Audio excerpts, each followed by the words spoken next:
Le 8 avril prochain, Microsoft cessera d'assurer le support pour Windows XP. Concrètement, ça veut dire que l'éditeur ne développera plus de nouvelles applications et pilotes pour l'environnement, mais surtout, cette annonce sonne la fin des mises à jour automatiques de sécurité. Et ce, pour Windows, mais également les versions 2003 de Windows Server, Microsoft Office et Exchange. En soi, ce n'est pas une nouvelle surprenante. L'OS a déjà plus de 10 ans de service derrière lui et ses successeurs sont déjà largement implantés. Le problème, c'est que Windows XP équipe encore près d'un tiers des PC dans le monde. Et que, en cas de problème, demain, ce sont des centaines de millions d'utilisateurs qui se trouveront privés de tout support. Alors, est-ce que le 9 avril au matin, tous ces PC vont être soudainement victimes de pannes massives ou d'attaques mondiales? Non.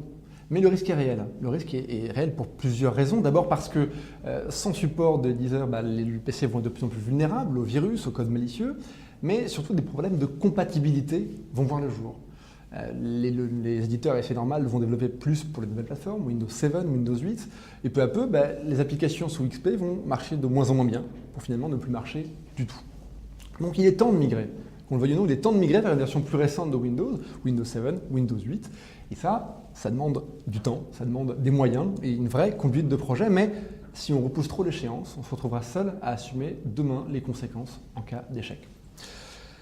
Pour autant, cette migration nécessaire peut être une vraie opportunité si on sait l'utiliser. C'est l'opportunité, pourquoi pas, de doter vos collaborateurs d'outils plus performants, plus efficients, qui vont vraiment soutenir votre activité.